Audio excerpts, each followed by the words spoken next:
আসসালামু আলাইকুম বন্ধুরা, কেমন আছেন? আশা করি প্রত্যেকেই অনেক ভালো আছেন। আজকে গুলশা মাছের যে ক্ষত রোগ হয় লেজে বা শরীরে, সেই রোগ নিয়ে কথা বলবো। এটা কি কারণে হয় এবং এটার প্রতিকার আপনি কি করলে এটা ঠিক হবে, এই বিষয়টা নিয়ে বিস্তারিত আলোচনা করার চেষ্টা করব। শুরুতেই আপনারা দেখছেন যে আমার পুকুরে জাল টানা দেওয়া হচ্ছে। নাজমুল ভাই এবং তার দল চলে এসেছে আমার পুকুরে জাল টানা দেওয়ার জন্য। অলরেডি জাল টানা দেওয়া শেষ, মাছ বেশ ছোটাছুটি করছে।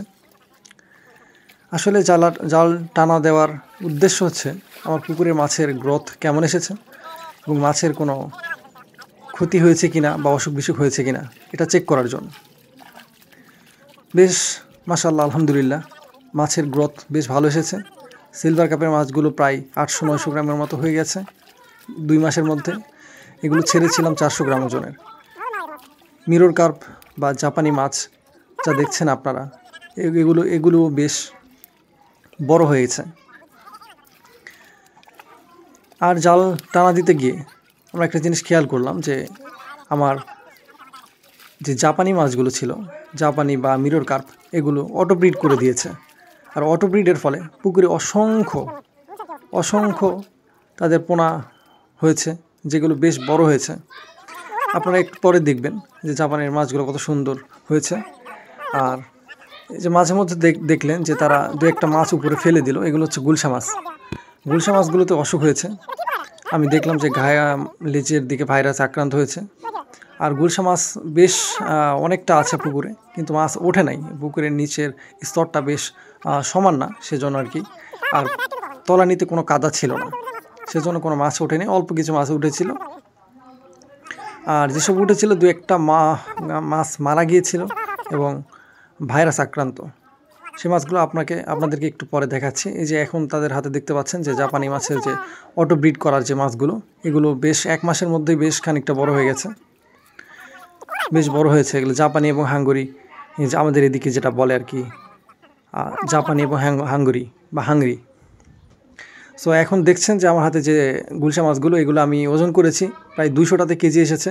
2900 লাইন থেকে 200টাতে কেজি। এই যে লেজের দিকে ঘা হয়েছে, এটাই হচ্ছে এই গুলশা মাছের চরম একটা রোগ। এটার হচ্ছে প্রতিকারের জন্য আমি প্রথম আপনাদেরকে দিয়ে দেখাবো যে মাইক্রোনিল। আপনারা বাজারে এই গ্রুপের বেশ কিছু ওষুধ পাওয়া যায়। আমি মাইক্রোনিলটাই দিচ্ছি, এটা পেয়েছিলাম সচরাচর, এটাই আমাদের এলাকায় পাওয়া যায়।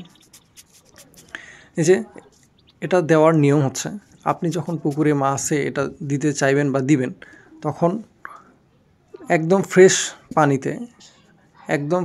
পানিতে আপনারা যেমন দেখলেন আমি 1 পাতিল একদম ফ্রেশ ডিপ টিউবওয়েলের পানি বা মোটরের পানি নিয়েছি। ডিপ টিউবওয়েলের পানিতে আমি 150 ml যে মাইক্রোনিল, এটা নিয়ে বেশ খানিকটা ঝাঁকিয়ে নিয়ে ফেনা তৈরি হবে। ঝাঁকিয়ে নেওয়ার পর ফেনা তৈরি হয়েছিল এবং এটা হওয়ার পর আমি পুরো পুকুরে সুন্দর করে ছড়িয়ে ছিটিয়ে দিতে হয়।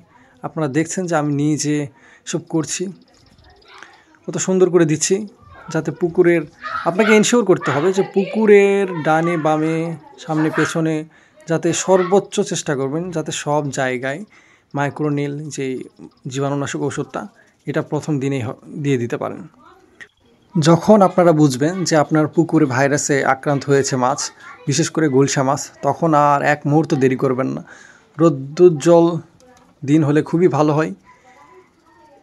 বৃষ্টিস্নাত দিন হইলেও সমস্যা নেই, কিন্তু আপনাকে যত দ্রুত সম্ভব জীবাণুনাশক প্রথমবারেই দিতে হবে এবং মাছের ক্ষতর উপরে ডিপেন্ড করবে এরপরে আপনি কী ট্রিটমেন্ট দিচ্ছেন।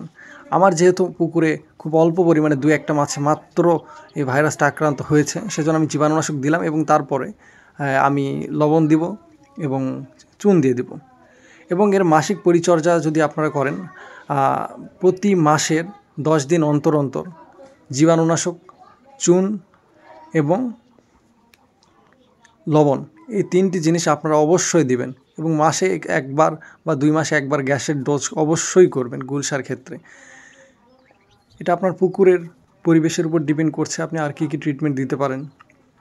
আমার পুকুরে সাধারণত গ্যাস হয় না। আমার পুকুরে নিচে পচা কোনো কাদা নেই, যা অল্প একটু জমেছিল এইবার সেটা তুলে ফেলেছি। এখন যা আছে সম্পূর্ণ ভালো। পুকুরের অবস্থা আপনারা চোখে দেখছেন যে পুকুরে কোনো ছায়া নেই, সুন্দর, বেশ সুন্দর পুকুরের পরিবেশ। চারপাশে সাথী ফসল হিসেবে কিছু কলা গাছ লাগিয়ে দিয়েছিলাম, এগুলো বেশ ভালো ফলন দেয়, ফিডব্যাক দেয় আমাকে।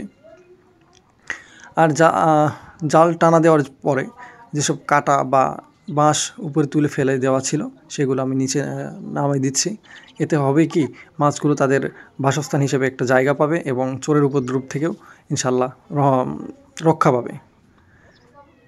সো এই ছিল গুলশা মাছের ট্রিটমেন্টের বিষয়ে কথা বলা। আপনাদের যদি কারো বিস্তারিত জানতে হয় আপনারা আমাকে জানাতে পারেন। সবাই ভালো থাকবেন। আর অবশ্যই গুলশা মাছ চাষের ক্ষেত্রে আপনারা ভালো কোনো ব্যবসায়ী বা হ্যাচারি এটা অধিক গুরুত্ব দিয়ে দেখবেন এবং সেখান থেকে ভালো হ্যাচারি থেকে ভালো ব্রুড মাছের, বিশ্বস্ত জায়গা থেকে ব্রুড মাছের রেনু নেওয়ার চেষ্টা করবেন। রেনু বা পোনা যেটাই নেবেন একদম বিশ্বস্ত জায়গা থেকে। কখনো কম দামের আশায় কোনো বাজার থেকে বা হটকারি কোনো ব্যবসায়ীর কাছ থেকে গুলশা মাছের পোনা নেবেন না। শুধু গুলশা না, কোনো মাছের পোনাই আপনারা কম দামের আশায় কোনো অচেনা জায়গা থেকে নেবেন না, অবশ্যই বিশ্বস্ত জায়গা থেকে নেবেন। সো এই ছিল আজকের ভিডিও। সবাই ভালো থাকবেন এবং নিজের কাজ নিজে করবেন। আমি নিজের কাজ নিজে করি যত দূর সম্ভব।